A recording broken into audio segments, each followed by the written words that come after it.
Nous sommes à la Réserve fédérale de New York, le bâtiment le plus sécurisé du monde financier.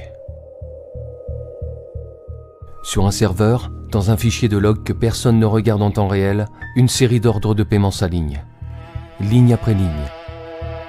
1 milliard de dollars. Pas en cash, pas avec des masques et des fusils d'assaut, juste des lignes de code.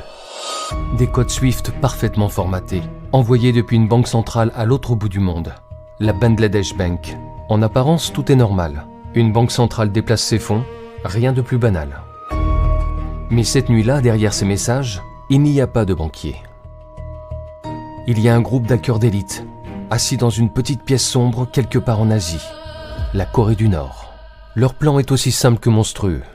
Retourner l'arme la plus puissante du capitalisme, le réseau SWIFT, contre lui-même.